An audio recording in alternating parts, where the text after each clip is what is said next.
పర్యావరణ అంశాలలో మొదటగా పర్యావరణానికి సంబంధించినటువంటి కొన్ని భావనల గురించి మనం మాట్లాడుకుందాం. ఈ పర్యావరణములో ఉన్నటువంటి ముఖ్యమైనటువంటి పదజాలం ఏముంది?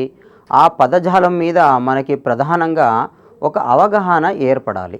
ఆ అవగాహన కోసమే మనము పర్యావరణములో వచ్చేటువంటి వివిధ అంశాల గురించి, వివిధ భావనల గురించి మనం మాట్లాడుకుంటున్నాం. ముందుగా మనము ఆవరణ శాస్త్రం గురించి మాట్లాడుకుందాం. ఆవరణ శాస్త్రము, దీనిని మనము ఎకాలజీ అని పిలుస్తున్నాము.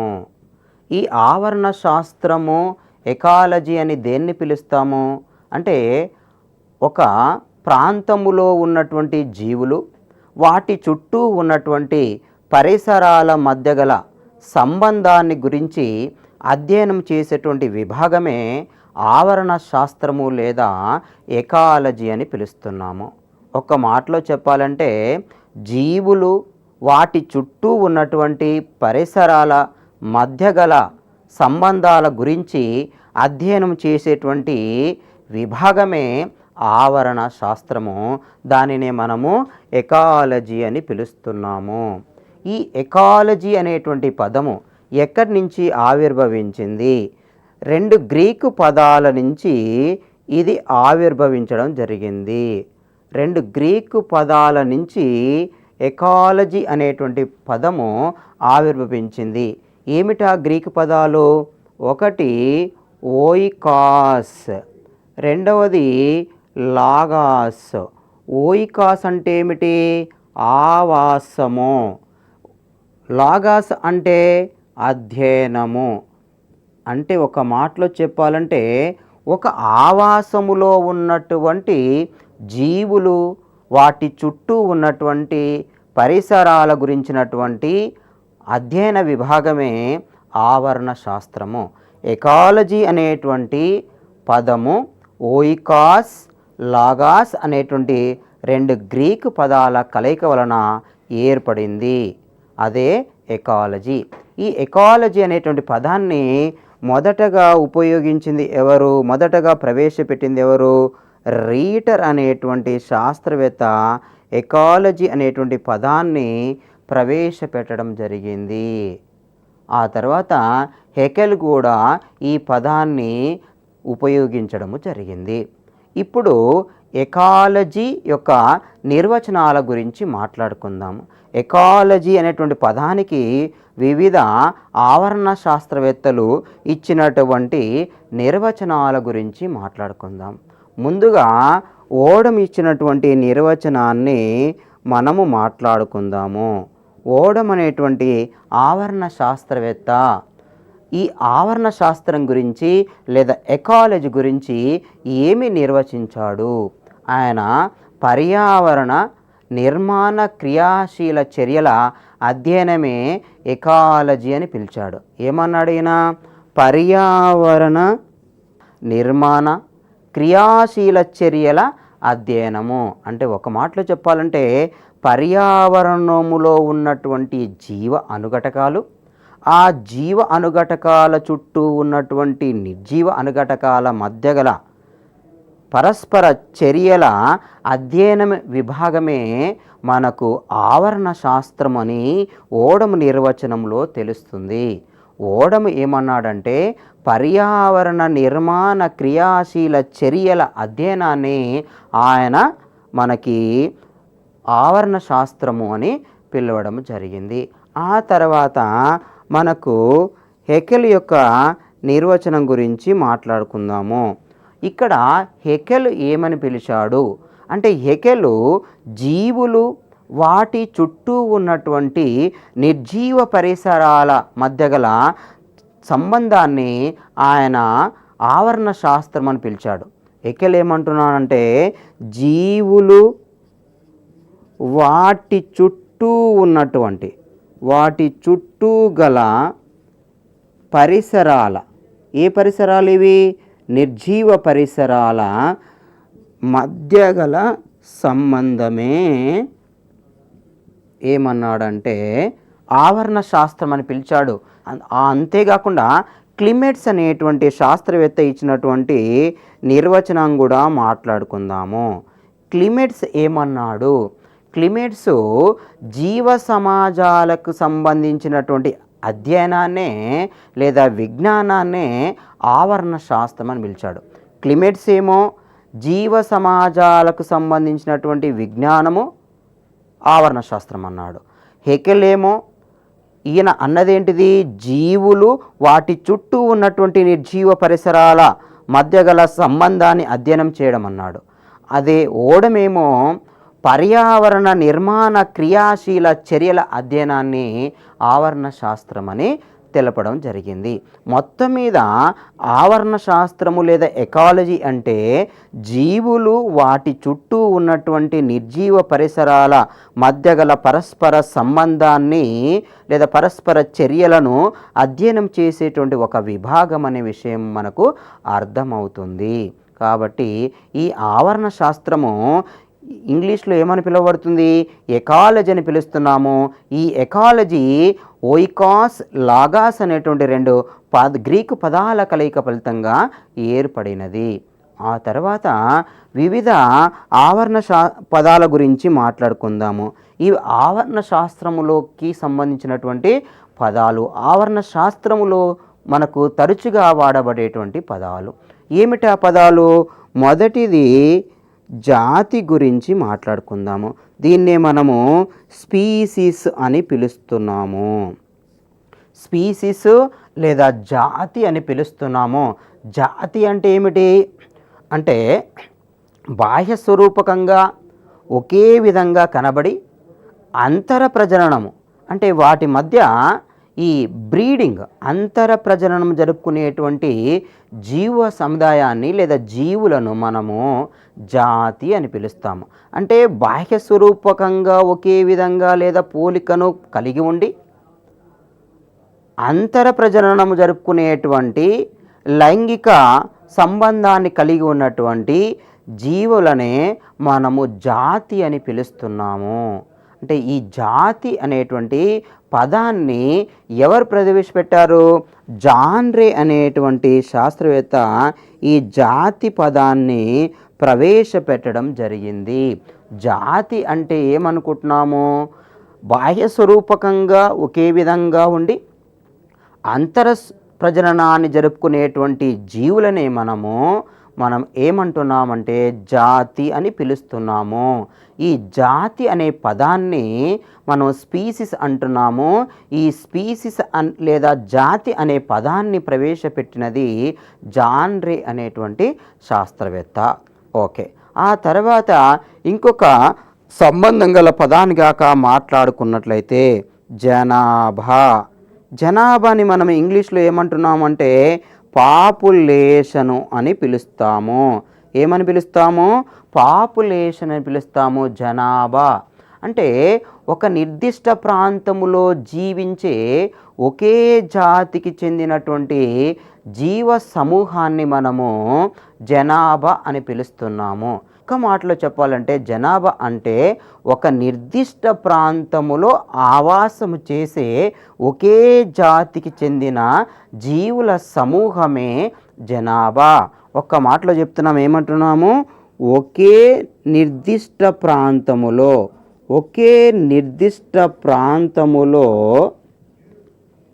ఆవాసము చేసే ఒకే జాతికి చెందిన జీవుల సమూహమే ఏమంటున్నామంటే జనాభా.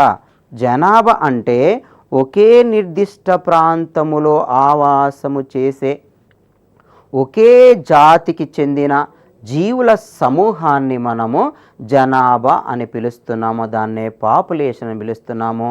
ఈ జనాభా గురించిన అధ్యయనాన్ని మనము డెమోగ్రఫీ అని పిలుస్తాము.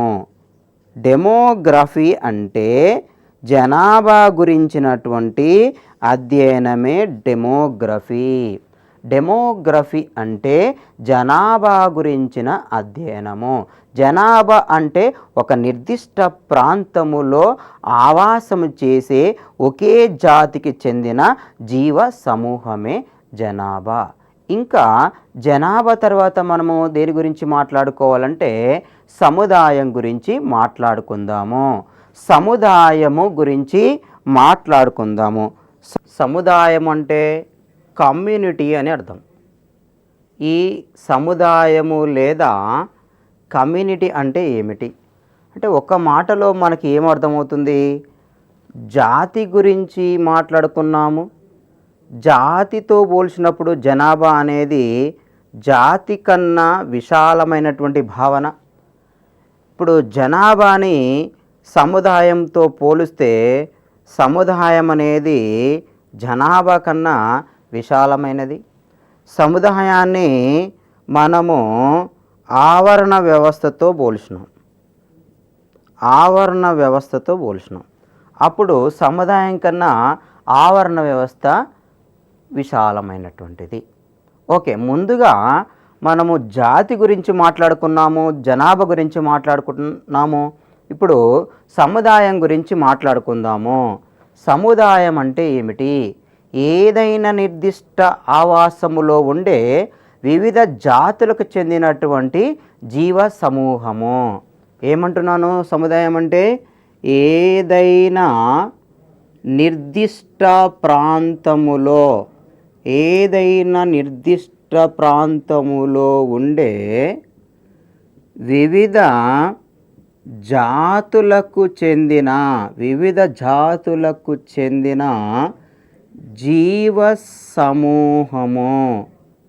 ఏదైనా నిర్దిష్ట ప్రాంతములో ఉండే వివిధ జాతులకు చెందిన జీవ సమూహాన్ని మనము సముదాయము అంటున్నాం. జనాభాలోనేమో ఒక నిర్దిష్ట ప్రాంతములో ఉండే ఒకే జాతికి చెందిన జీవుల సమూహం అన్నాము.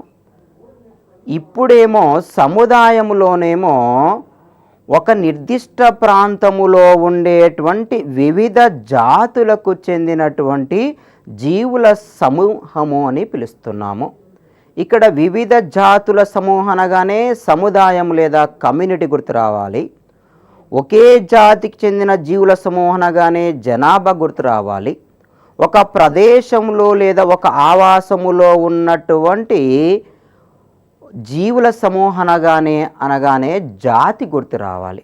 కాబట్టి ఈ జాతి అనగానే ఆ బాహ్య స్వరూపకంగా ఒకే విధంగా ఉండి అంతర ప్రజనం జరుపుకునేటువంటి జీవ సమూహం అనేటువంటి ఆ అంశం కూడా గుర్తు రావాలి.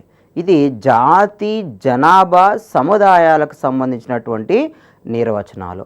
ఇప్పుడు సముదాయం కంటే ఇంకా కొంచెం విశాలమైనటువంటిది ఏంటిది అంటే ఆవరణ వ్యవస్థ. ఈ ఆవరణ వ్యవస్థని మనము ఎకోసిస్టము అని పిలుస్తున్నాము. ఎకోసిస్టము అనేటువంటి పదాన్ని మనకు ఏజీ టాన్స్లే అనేటువంటి శాస్త్రవేత్త ప్రవేశపెట్టడం జరిగింది. ఎకోసిస్టమ్ అంటే ఏమిటి? ఒక నిర్దిష్టమైన ప్రాంతములో ఉన్నటువంటి జీవులు, వాటి చుట్టూ ఉన్నటువంటి నిర్జీవ పరిసరాల మధ్య గల సంబంధాన్ని గురించి అధ్యయనం చేసేటువంటి ఆవరణ శాస్త్రంలోని ఒక విభాగమే ఆవరణ వ్యవస్థ. ఆవరణ వ్యవస్థ లేదా ఎకోసిస్టమ్ అంటే ఏమంటున్నాము? ఒక నిర్దిష్ట ప్రాంతములో ఉన్నటువంటి జీవులు, వాటి చుట్టూ ఉన్నటువంటి పరిసరాల మధ్య గల సంబంధాన్ని అధ్యయనం చేసేటువంటి ఒక విభాగమే ఎకోసిస్టము. అంటే ఒక మాటలో చెప్పాలంటే సముదాయం కంటే ఆవరణ వ్యవస్థ అనేది ఉన్నతమైనది. ఇక్కడ ఆవరణ వ్యవస్థ కంటే ఉన్నతమైనది ఏమిటి అంటే ఆవరణ వ్యవస్థ కంటే ఉన్నతమైనది ఏమిటి అంటే ఇక్కడ మనకు జీవమండలము, ఒక నిర్దిష్ట వాతావరణములో ఉన్నటువంటి విశాల భౌగోళిక ప్రాంతములోని వివిధ సంఘాల సముదాయమే మనకు జీవమండలము లేదా బయోమ్. అంటే ఒక నిర్దిష్టమైన వాతావరణం ఉంటుంది. ఎక్కడ ఉంది ఈ నిర్దిష్టమైన వాతావరణము? ఒక విశాలమైనటువంటి భౌగోళిక ప్రాంతములో ఉంటుంది. ఒక నిర్దిష్ట వాతావరణాన్ని కలిగి ఉన్నటువంటి విశాలమైన భౌగోళిక ప్రాంతములో ఉన్నటువంటి ఈ జీవ సంఘాల సముదాయాన్నే మనము బయోము అని పిలుస్తున్నాము. దీనిని మనము జీవమండలము అని పిలుస్తున్నాము. ఒక్క మాటలో చెప్పాలంటే ఒక విశాలమైన భౌగోళిక ప్రాంతములో ఒక స్పష్టమైనటువంటి ఒక నిర్దిష్టమైనటువంటి వాతావరణ పరిస్థితి ఉంటుంది. ఆ వాతావరణ పరిస్థితికి అనుగుణంగా వివిధ జీవ సంఘాలు ఉంటాయి. అవి వృక్ష సంఘాలే కావచ్చు, జంతు సంఘాలే కావచ్చు, ఇతర జీవ సంఘాలే కావచ్చు.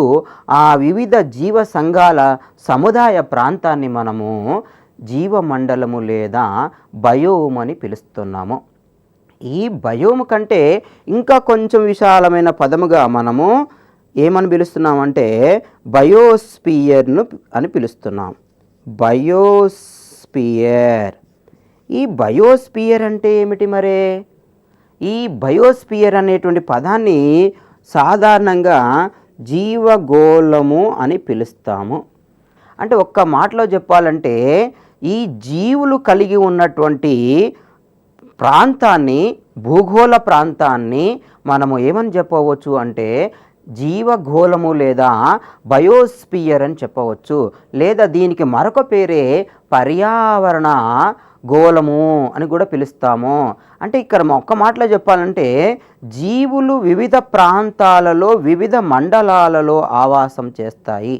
అవి భూమి మీద ఆవాసం చేస్తాయి, వాతావరణంలో ఆవాసం చేస్తాయి, జలావరణంలో ఆవాసం చేస్తాయి.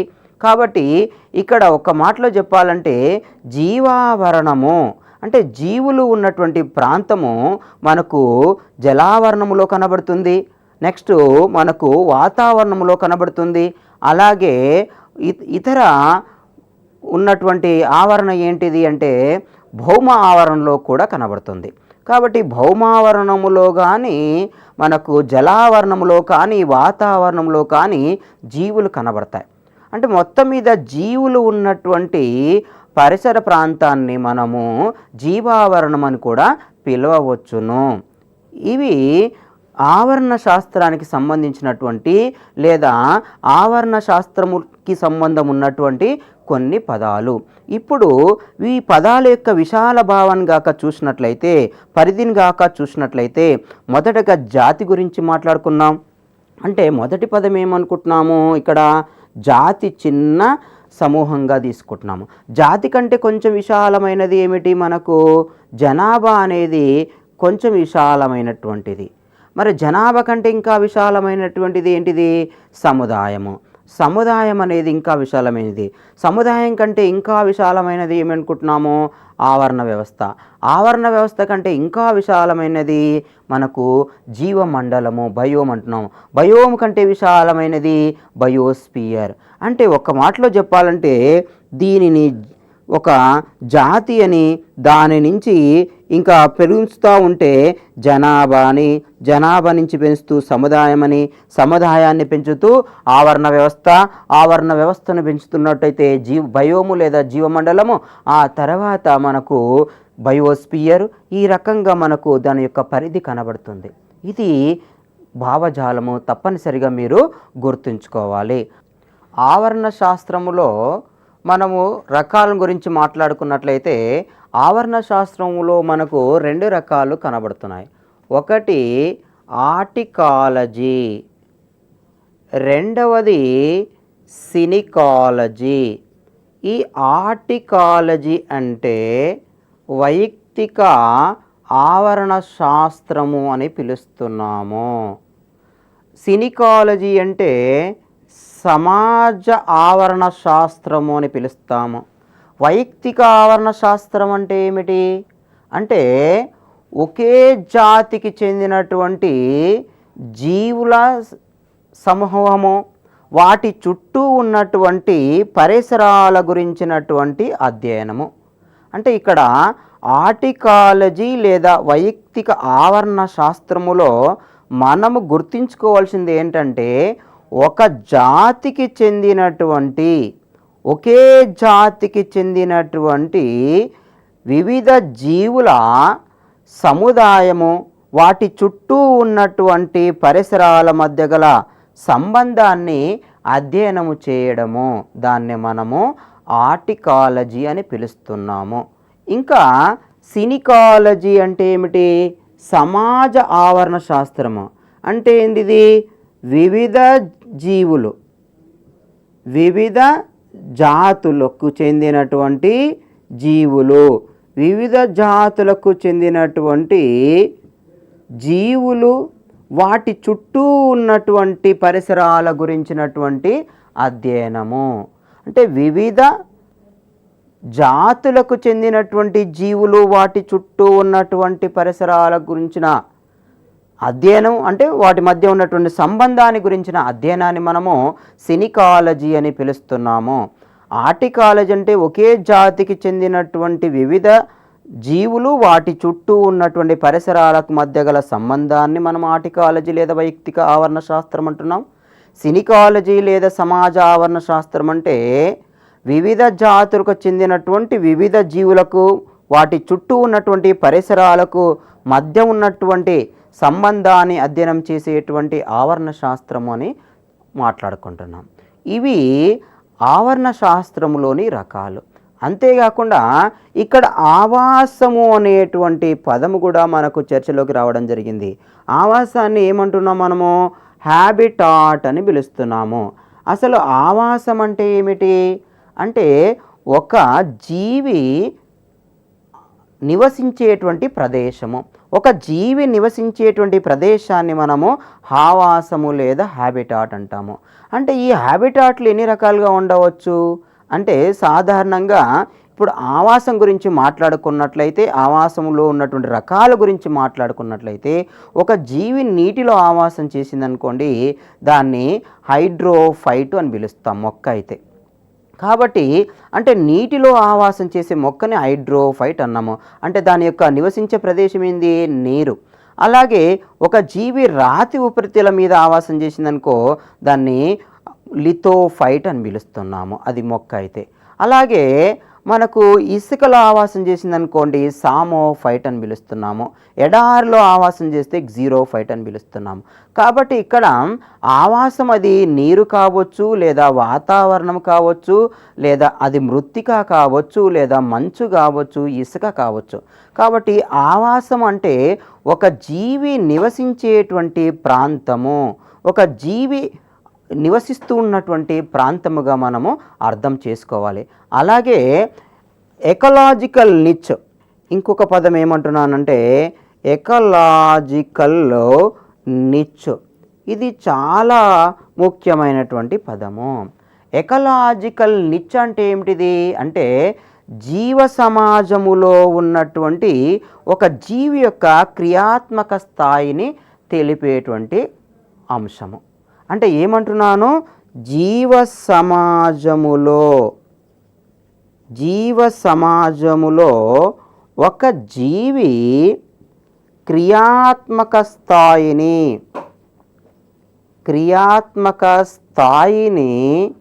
తెలిపేదే ఎకలాజికల్ నిచ్. ఎకలాజికల్ నిచ్ అంటే ఏమంటున్నాము అంటే ఒక మాటలో చెప్పాలంటే ఒక జీవి యొక్క విధిని తెలిపేటువంటి ప్రక్రియ అంటున్నాము. మరి ఎక్కడ అది ఒక సమాజములో ఉన్నప్పుడు, ఒక జీవి జీవ సమాజములో ఉన్నప్పుడు దాని యొక్క విధిని, దాని యొక్క క్రియాత్మక స్థాయిని తెలిపేదే ఎకలాజికల్ నిచ్.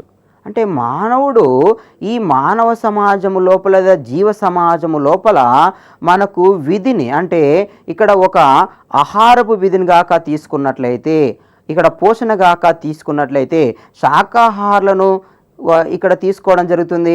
ఇతర జంతువులను కూడా, అంటే మాంసాహారులను కూడా అంటే ప్రధానంగా తీసుకోవడం జరుగుతుంది. అంటే శాకాహారులను భజించడం జరుగుతుంది, మాంసాహారులను భజించడం జరుగుతుంది. ఇక్కడ ఒక విధిని తెలుపుతుంది మనకు.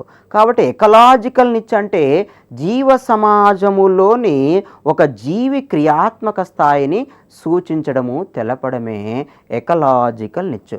అంటే ఒక మాటలో చెప్పాలంటే, ఇంకా ఎకలాజికల్ నిచ్ ద్వారా మనకు అర్థమయ్యేది ఏంటంటే ఒక జీవి నివసించే ఆవాసముతో పాటు ఆ జీవి యొక్క విధి కూడా తెలుస్తుంది. అంటే ఎకలాజికల్ నిచ్లో మనకు జీవి యొక్క ఆవాసముతో పాటుగా జీవి యొక్క విధిని కూడా తెలవడం జరుగుతుంది. ప్రధానంగా క్రియాత్మక స్థాయిని మనము నిచ్చు అని పిలుస్తున్నాము. అంతేకాకుండా మరి అది ఎక్కడ ఉంది? జీవ సమాజంలో ఉంది. అంటే ఆవాసం తెలుపుతుంది.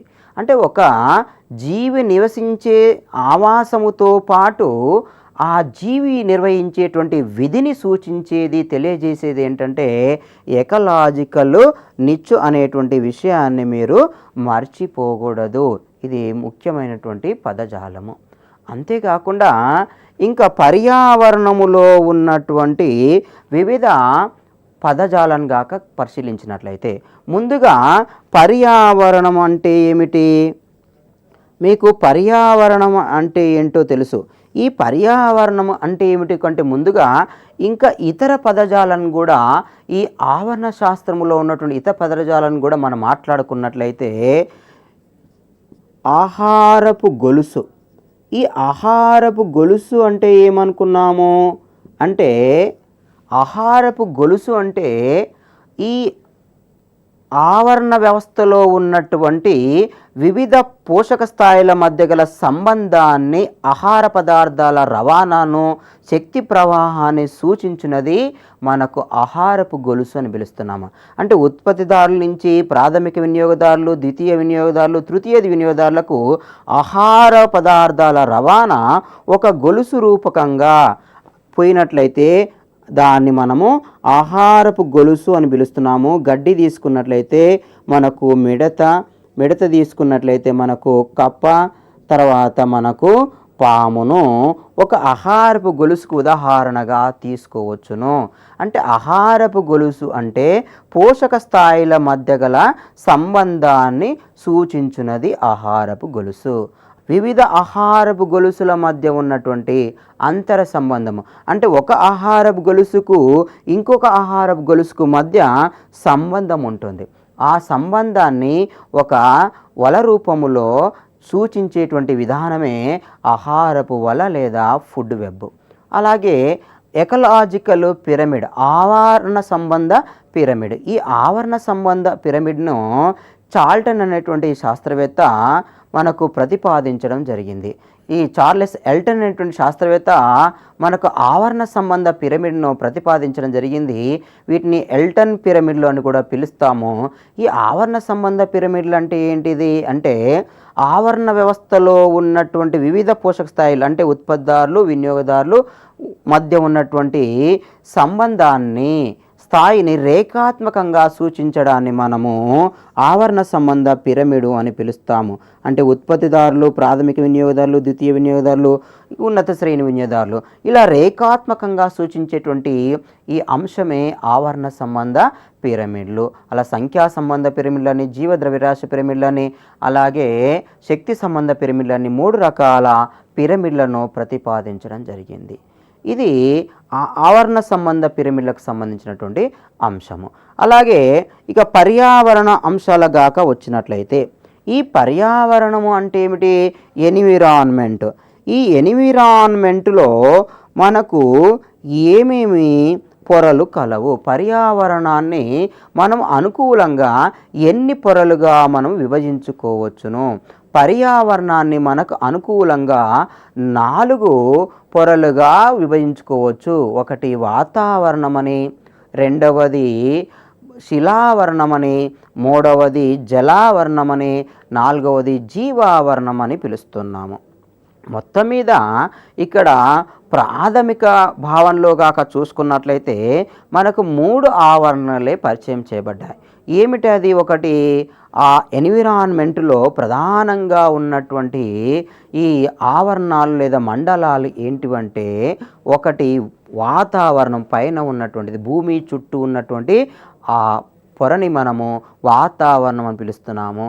లేదా భూమి యొక్క ప్రాంతాన్ని మనకు భౌమావరణం లేదా లిథోస్పియర్ అని పిలుస్తున్నాము. లేదా నీరు ఉన్నటువంటి ఆవరణ ప్రాంతాన్ని మనము హైడ్రోస్పియర్ అని పిలుస్తున్నాము. మొత్తం మీద జీవులు ఉన్నటువంటి ప్రాంతాన్ని మనము జీవావరణం అని పిలుస్తున్నాము. ప్రాథమికంగా 3. ఇంకొక మాటలో చెప్పాలంటే 4వ దాన్ని కూడా మనము పేర్కొనడం జరుగుతుంది, అదే జీవావరణం. ఇక్కడ మొత్తం మీద ఫస్ట్ది ఏమిటి మనకు అంటే అట్మాస్ఫియర్, వాతావరణము. ఈ అట్మాస్ఫియర్ గాక తీసుకున్నట్లయితే, వాతావరణం గాక తీసుకున్నట్లయితే, ఈ వాతావరణములో ఉన్నటువంటి అనుఘటకాలు ఏమిటి? మనకు వాతావరణములో ఏ అనుఘటకాలు ఉంటాయి అంటే, వాతావరణములో సాధారణంగా మనకు నైట్రోజన్ ఉంటుంది, ఆక్సిజన్ ఉంటుంది, ఆర్గాన్ ఉంటుంది, కార్బన్ డయాక్సైడ్ ఉంటుంది, నీటి ఆవిరి ఉంటున్నాయి. అంతేకాకుండా ఇతర అనుఘటకాలు కూడా మనకు వాతావరణంలో కనబడతాయి. అంటే వాతావరణములో ఉన్నటువంటి వివిధ అనుఘటకాల గురించి మనము మాట్లాడుకుందాము. వాతావరణములో ఉన్నటువంటి వివిధ అనుఘటకాల్లో మొదటిది ఏమనుకుంటున్నామంటే నైట్రోజన్ N2 అంటున్నాము.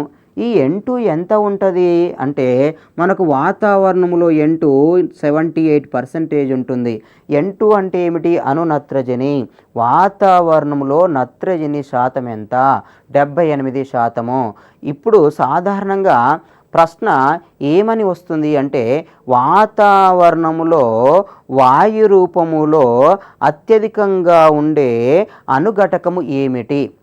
వాతావరణములో వాయు రూపములో అధికంగా లేదా అత్యధికంగా ఉండేటువంటి అనుఘటకము ఏమిటి? అప్పుడు మనకు 4 ఆప్షన్లు ఇస్తాడు. 1 నైట్రోజను, 2 హైడ్రోజను, 3 కార్బన్ డయాక్సైడు, 4 ఏది కాదు. ఇక్కడ ఏమిటి? మనకు అధికంగా ఉన్నటువంటి వాయురూప అనుఘటకం అనగానే నైట్రోజను గుర్తు రావాలి. ఎందుకు అంటే నైట్రోజన్ యొక్క శాతం ఎంత? 78% మనకు నైట్రోజన్ ఉంది. ఇది అణునత్రజని రూపంలో ఉంది.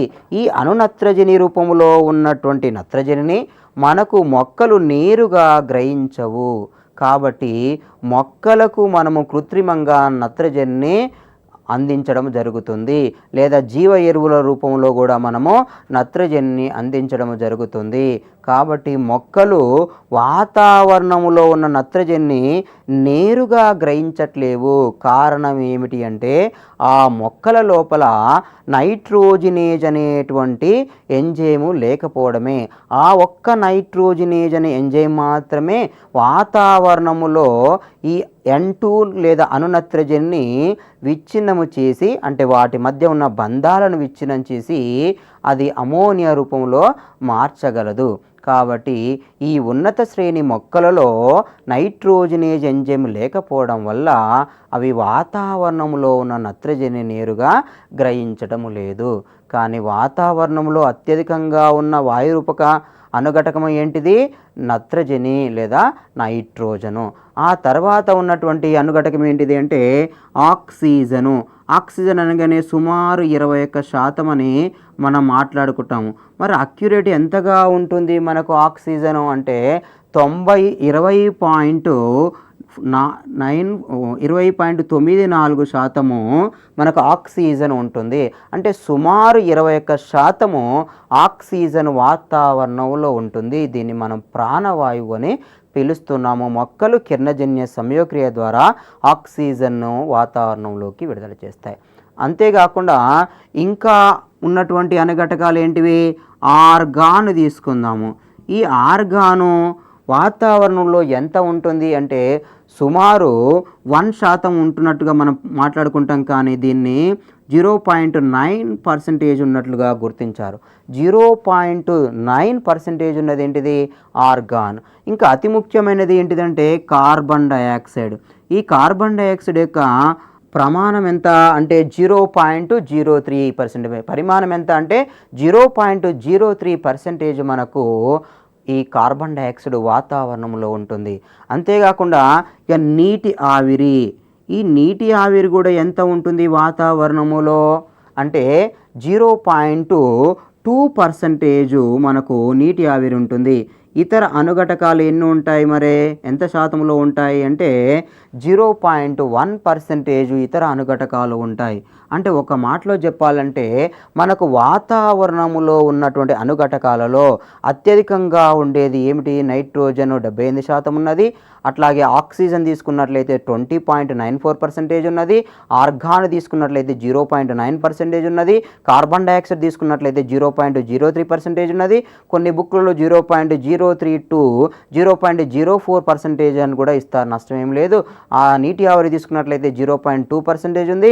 ఇతర అణుఘటకాలు తీసుకున్నట్లయితే 0.1% మనకు అణుఘటకాలు కనబడుతున్నాయి. కాబట్టి ఇక్కడ వాతావరణంలో కార్బన్ డైఆక్సైడ్ ఎంత పరిమాణములో ఉంటుంది అంటే 0.03% ఉంటుంది అనేటువంటి విషయాన్ని మీరు గుర్తుపెట్టుకోవాల్సిందే. అంతేకాకుండా ఆక్సిజను సుమారు 21%, నైట్రోజను 78%, అలాగే ఆర్గాను 0.9% ఈ అణుఘటకాల గురించి మీరు గుర్తుంచుకోవాలి. ఈ పర్యావరణంలో మార్పులు ఎప్పుడు సంభవిస్తున్నాయి మరి అంటే పర్యావరణంలో మార్పులు సంభవించడానికి కారణం ఏంటంటే కాలుష్య కారకాలు. అంటే ఒక మాటలో చెప్పాలంటే పర్యావరణము లోపల భౌతికంగా కానీ రసాయనికంగా కానీ జీవ సంబంధంగా కానీ మార్పులు చోటు చేసుకున్నట్లయితే ఆ ప్రక్రియను లేదా ఆ పరిస్థితిని మనం ఏమని పిలుస్తున్నామంటే కాలుష్యము అని పిలుస్తున్నాం. అంటే ఈ భౌతిక రసాయనిక జీవ సంబంధ మార్పులకు కారణం ఏంటంటే కాలుష్య కారకాలు. వాటిని మనము పొల్యూటెంట్స్ అని పిలుస్తున్నాము. అంటే పర్యావరణంలో మార్పులకు కారణమగున్నటువంటి అణుఘటకాలు ఏంటంటే పొల్యూటెంట్స్ లేదా కాలుష్య కారకాలు. ఈ కాలుష్య కారకాలు మరి ఎన్ని రకాలు అంటే కాలుష్య కారకాలు మనకు 2 రకాలు. Pollutants 2 types. ఈ కాలుష్య కారకాలు ఏంటివి? ఒకటి ప్రైమరీ పొల్యూటెంట్స్, రెండవది సెకండరీ పొల్యూటెంట్స్. కాలుష్య కారకాలు 2 రకాలు. ఒకటి ప్రైమరీ పొల్యూటెంట్స్, ప్రాథమిక కాలుష్య కారకాలు. రెండవది సెకండరీ పొల్యూటెంట్స్, ద్వితీయ కాలుష్య కారకాలు. మరి ప్రాథమిక కాలుష్య కారకాలు సాధారణంగా మనకు ఇంధనాలను మండించినప్పుడు వాతావరణంలోకి విడుదలవుతాయి. అంటే ఇంధనాలను మండించడం ద్వారా వాతావరణంలోకి నేరుగా విడుదలయ్యేటువంటి కాలుష్య కారకాలను మనము ప్రాథమిక కాలుష్య కారకాలు అని పిలుస్తాము. పర్యావరణంలో వివిధ అణుఘటకాలు ఉన్నాయి అనుకున్నాము. అవి వాతావరణము, శిలావరణము, జలావరణము, జీవావరణముగా పేర్కొన్నాము. వాతావరణములో ఉన్నటువంటి అణుఘటకాలను గాక తీసుకున్నట్లయితే మనకు nitrogen, oxygen, carbon dioxide, organ, నీటి ఆవిరి మొదలగునవి మనకు అణుఘటకాలు కనబడుతున్నాయి. ఇప్పుడు పర్యావరణములో మార్పులు రావడానికి గల కారణం ఏమిటి అంటే కాలుష్య కారకాలు అని మాట్లాడుకున్నాము. కాలుష్య కారకాలు ఎన్ని రకాలు అన్నట్లయితే చూసినట్లయితే మనకు కాలుష్య కారకాలు 2 రకాలు. ఒకటి ప్రాథమిక కాలుష్య కారకాలు, రెండవది ద్వితీయ కాలుష్య కారకాలు. ప్రాథమిక కాలుష్య కారకాలు ఏంటివి అంటే ఈ ప్రాథమిక కాలుష్య కారకాలు ఎక్కడి నుంచి ఏర్పడతాయి అంటే ప్రాథమిక కాలుష్య కారకాలు నేరుగా ఇంధనాలను మండించడం ద్వారా విడుదలవుతాయి. అంతేకాకుండా పరిశ్రమల నుండి నేరుగా విడుదలవుతాయి. పరిశ్రమల నుంచి నేరుగా విడుదలై వాతావరణంలో కలిసేటువంటి కాలుష్య కారకాలని మనము ప్రాథమిక కాలుష్య కారకాలు అనవచ్చు. లేదా ఇంధనాలను మండించడం ద్వారా వెలువడేటువంటి కాలుష్య కారకాలను మనము సాధారణంగా ప్రాథమిక కాలుష్య కారకాలని పిలుస్తాము. ఈ ప్రాథమిక కాలుష్య కారకాలకి చక్కటి ఉదాహరణ ఏంటిదంటే ఎస్పిఎం. ఎస్పిఎం అంటే ఏంటిది? ఇక్కడ సస్పెండెడ్ పార్టికల్ మ్యాటర్ అని పిలుస్తున్నాము. సస్పెండెడ్ పార్టికల్ మ్యాటర్ అని పిలుస్తున్నాము. గాలిలో తేలియాడే రేణువులు. గాలిలో తేలియాడే రేణువులు మనకి ప్రాథమిక కాలుష్య కారకాలకు ఉదాహరణ. ఈ గాలిలో తేలియాడే రేణువులు ఇంధనాలను మండించడం ద్వారా వాతావరణంలోకి విడుదలవుతాయి.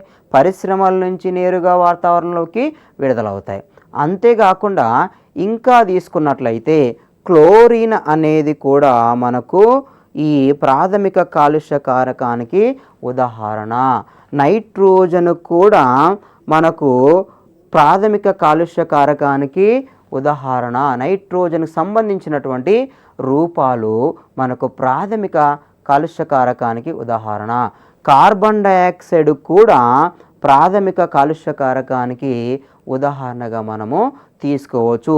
ఇంకా లెడ్ అంటే దాన్ని సీసము అని పిలుస్తాము, ఇది కూడా ప్రాథమిక కాలుష్య కారకానికి ఉదాహరణగా చెప్పవచ్చు. ఈ రకంగా మనము చాలా ఉదాహరణల్ని మనము ప్రాథమిక కాలుష్య కారకాలకు ఉదాహరణగా తీసుకోవచ్చు. మరి రెండవ కాలుష్య కారకం ఏమిటి అంటే, రెండవ విధానం టైప్ ఏంటిది అంటే ద్వితీయ కాలుష్య కారకాలు. ద్వితీయ కాలుష్య కారకాలు అని వేటిని పిలుస్తారు? అసలు వేటిని ద్వితీయ కాలుష్య కారకాలు అనాలే అంటే, ఇంధనాలను మండించడం ద్వారా, పరిశ్రమల ద్వారా నేరుగా విడుదలైనటువంటి కాలుష్య కారకాలని మనం ప్రాథమిక కాలుష్య కారకాలని పిలిచినాం.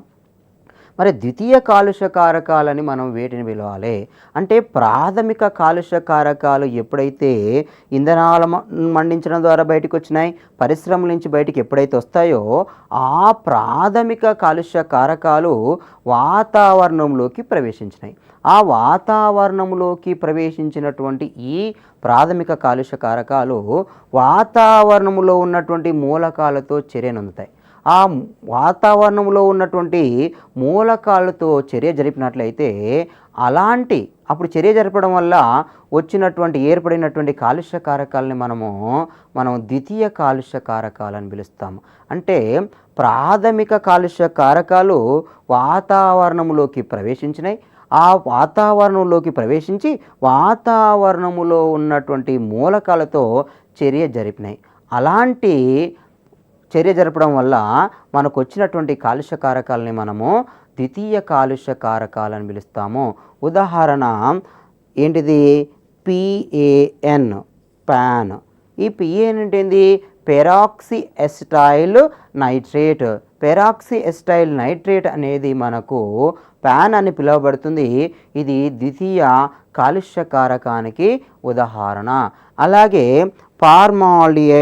ఫార్మాల్డిహైడ్ కూడా మనకు ద్వితీయ కాలుష్య కారకానికి ఉదాహరణ. అట్లాగే ఓజోన్ కూడా మనకు ద్వితీయ కాలుష్య కారకానికి ఉదాహరణ. ద్వితీయ కాలుష్య కారకానికి ఉదాహరణ పెరాక్సీ ఎసిటైల్ నైట్రేట్ మరియు ఫార్మాల్డిహైడ్. మరి ఇంకేమనుకుంటున్నాము? ఓజోన్. మీకు తెలుసు, ఆక్సిజను మళ్ళీ ఆక్సీకరణం చెందితే ఏర్పడేదే ఓజోను. ఓజోన్ అనగానే మీకు తెలుస్తుంది, మనకు వాతావరణములో ఉన్నటువంటి మనకు 3 పొరల్లో అంటే అట్మాస్ఫియర్లో ఉన్నటువంటి 3 పొరలు, ప్రధానమైన 3 పొరల్లో ఒకటి ట్రోపోస్ఫియర్, రెండవది స్ట్రాటోస్ఫియర్, మూడవది అయనోస్ఫియర్. ఈ స్ట్రాటోస్ఫియర్లో ఉన్నటువంటి పొర ఏంటంటే ఓజోను పొర. ఈ ఓజోను పొర మీద కూడా మనకు అవగాహన ఉండాలి. ఈ వాతావరణములో స్ట్రాటోస్ఫియర్లో ప్రధానంగా 15 నుంచి 30 కిలోమీటర్ల పరిధిలో విస్తరించి ఉన్నటువంటి ఒక రక్షణ పొరని మనము ఓజోను లేయర్ అని పిలుస్తాము. దాన్నే ఓజోను పొర అని పిలుస్తాము. ఈ ఓజోను కూడా ఏంటిది? ఓజోను కూడా ఒక ద్వితీయ కాలుష్య కారకానికి ఉదాహరణగా తీసుకున్నాము. అంటే ఓజోను లేయరు లేదా ఓజోను పొర అనేది ఒక రక్షణ పొర అని పిలుస్తున్నాము. ఎందుకు రక్షణ పొర అని పిలుస్తున్నామంటే, సాధారణంగా సూర్యుని నుంచి ఏమో వస్తున్నాయి? మనకు అతినీల లోహిత కిరణాలు వస్తున్నాయి. ఈ సూర్యుని నుంచి విడుదలయ్యేటువంటి లేదా వస్తున్నటువంటి అతినీల లోహిత కిరణాల నుంచి ఈ జీవ సమాజాన్ని, భూమి మీద ఉన్నటువంటి జీవ సమాజాన్ని రక్షిస్తుంది. కాబట్టి దాన్ని మనము రక్షణ పొర అని పిలుస్తున్నాము. కాబట్టి ఈ ఓజోను పొర అనేది స్ట్రాటోస్ఫియర్లో ఉన్నటువంటి ఒక రక్షణ పొర. ఈ రక్షణ పొర కాక ఛిద్రాలు పడినట్లయితే, ఆ రక్షణ పొరకు మనకు చిల్లులు పడినట్లయితే అతినీల లోహిత కిరణాలు నేరుగా భూమి మీద ఉన్నటువంటి సమస్త జీవరాశి మీద పడితే అప్పుడు జీవులకు అనేక రకాల సమస్యలు వస్తున్నాయి. ప్రధానంగా క్యాన్సర్లు, చర్మ సంబంధ క్యాన్సర్లు వస్తాయి. కాబట్టి జీవులు మరణించడానికి అవకాశం ఉన్నది. అందుకోసమే ఓజోను పొర గురించి కూడా మనకు అవగాహన చాలా అవసరము. ఆ ఓజోన్ పొర మీద వచ్చినటువంటి ప్రోటోకాల్ మీద గురించి కూడా, లేదా సంరక్షణకు సంబంధించిన ఒప్పందం మీద కూడా మనకు అవగాహన ఉండాలి. ఇక్కడ ఓజోను పొర ఛిద్రాలు అంటున్నాము లేదా చిల్లులు అంటున్నాము. ఈ ఓజోను పొరను ఈ చిల్లింపచేసేటువంటి కాలుష్య కారకాలు ఏమిటి అంటే, ఇక్కడ ఒక్క మాటలో చెప్పాలంటే ఓజోను పొరను చిల్లులు చేసేటువంటివి ఏంటి అంటే మనకు సిఎఫ్సి. ఏమంటున్నాను? సిఎఫ్సి అంటే ఏమిటిది? క్లోరోఫ్లోరోకార్బన్స్. క్లోరోఫ్లోరోకార్బన్స్ అనేవి మనకు ఓజోను పొరను చిట్లింపచేసేటువంటి అణుఘటకాలు. ఈ క్లోరోఫ్లోరోకార్బన్స్ ఎక్కడి నుంచి విడుదలవుతున్నాయి అంటే మనం వాడుతున్నటువంటి ఏసీల నుంచి, మనం వాడుతున్నటువంటి రిఫ్రిజిరేటర్ల నుంచి, అలాగే విమానాల నుంచి విడుదలయ్యేటువంటి ఏరోసాల్స్లో మనకి ఏమున్నాయి అంటే క్లోరోఫ్లోరోకార్బన్స్ ఉన్నాయి. ఈ క్లోరోఫ్లోరోకార్బన్స్ ఓజోను పొరలోకి ఓజోన్తో చర్య జరపడం వల్ల ఇక్కడ ఏమవుతుంది? ఆ ఓజోను పొర అనేది పలచబడుతుంది. కాబట్టి తద్వారా అతినీల లోహిత కిరణాలు నేరుగా భూమి మీద ఉన్నటువంటి జీవరాశి మీద పడి జీవులకు నష్టం కలుగుతుంది. కాబట్టి ఇక్కడ ఓజోను పొర మందము తగ్గడానికి కారణం ఏంటంటే క్లోరోఫ్లోరోకార్బన్స్. ఈ క్లోరోఫ్లోరోకార్బన్స్కు మూలం ఏంటంటే మనం వాడుతున్నటువంటి రిఫ్రిజిరేటర్లు, ఏసీలు, ఇంకా ఇతర విమానాలుగా మనం పరిగణించాలి. కాబట్టి క్లోరోఫ్లోరోకార్బన్స్ వలన మనకు వాతావరణములో ఉన్నటువంటి ప్రధానంగా స్ట్రాటోస్ఫియర్లో ఉన్నటువంటి ఓజోను పొరకు మనకు రంధ్రాలు పడుతున్నాయనేటువంటి విషయాన్ని మీరు గుర్తుపెట్టుకోవాలి. ఓజోను పొర విషయము మీకు చాలా అవసరము. కాబట్టి ఇప్పుడు ఆవరణ శాస్త్రములో ఉన్నటువంటి పదజాలం గాక ఇప్పటిదాకా మాట్లాడుకున్నటువంటి పదాలను గాక మనం గుర్తు తెచ్చుకున్నట్లయితే, ముందుగా ఆవరణ శాస్త్రములో ఉన్నటువంటి ఆవరణ శాస్త్రము భావన గురించి మాట్లాడుకున్నాం, ఆవరణ శాస్త్ర నిర్వచనాన్ని గురించి మాట్లాడుకున్నాం, ఆవరణ శాస్త్రం మీద హెకెల్ నిర్వచనాన్ని మాట్లాడుకున్నాము, ఓడమ్ ఇచ్చిన నిర్వచనాన్ని మాట్లాడుకున్నాం, క్లీమెన్స్ ఇచ్చినటువంటి జీవ సమాజాల విజ్ఞానాన్ని ఆవరణ శాస్త్రం అనేటువంటి నిర్వచనాన్ని మాట్లాడుకున్నాం. ఆవరణ శాస్త్రములో ఉన్నటువంటి పదజాలం గురించి కూడా మాట్లాడుకున్నాము. జాతి అంటే ఏమిటిది, జనాభా అంటే ఏమిటిది, సముదాయం అంటే ఏమిటి, ఆవరణ వ్యవస్థ అంటే ఏమిటిది, అలాగే మనము ఆవరణ వ్యవస్థతో పాటుగా జీవ మండలం అంటే ఏమిటిది, జీవగోళము అంటే బయోస్పియర్ అంటే ఏమిటో మాట్లాడుకున్నాము. అలాగే ఆవాసం అంటే లేదా హ్యాబిటాట్ అంటే ఏంటిదో మాట్లాడుకున్నాము. అలాగే ఎకలాజికల్ నిచ్ అంటే ఏంటిదో మాట్లాడుకున్నాము. ఒక జీవ సమాజములో ఉన్నటువంటి ఒక జీవి యొక్క ఆవాసాన్ని విధిని తెలిపేది ఏంటిదో అదే ఎకలాజికల్ నిచ్ అని కూడా మాట్లాడుకోవడం జరిగింది. అంతేకాకుండా ఈ ఆవరణ శాస్త్రం యొక్క రకాల గురించి మాట్లాడుకున్నాం. ఆవరణ శాస్త్రంలో ప్రధానంగా మనకు ఈ వైయక్తిక ఆవరణ శాస్త్రం లేదా ఆర్టికాలజీ, అలాగే సమాజ ఆవరణ శాస్త్రము సినికాలజీ గురించి కూడా మాట్లాడుకోవడం జరిగింది. అంతేకాకుండా పర్యావరణంలో ఉన్నటువంటి వివిధ ప్రాంతాల గురించి కూడా మాట్లాడుకోవడం జరిగింది.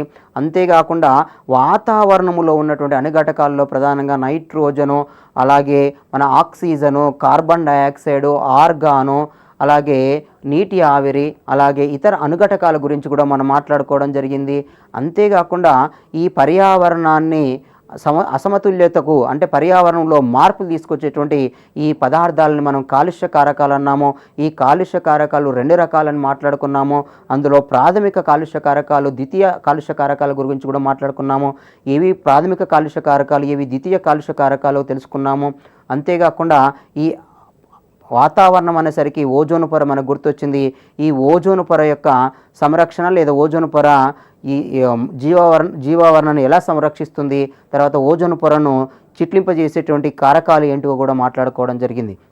అంతేకాకుండా ఇప్పుడు సాధారణంగా అడిగేటువంటి ప్రశ్న ఏంటిది, ఓజోను పొరను వినాశనము చేసేటువంటి కారకం ఏమిటి అని అంటాడు. అప్పుడు క్లోరోఫ్లోరో కార్బన్స్ ఒకటి, తర్వాత ఇంకా కార్బన్ డయాక్సైడ్ ఇస్తాడు, తర్వాత నైట్రోజన్ ఇస్తాడు, నాలుగోది పైవన్నీ ఇస్తాడు.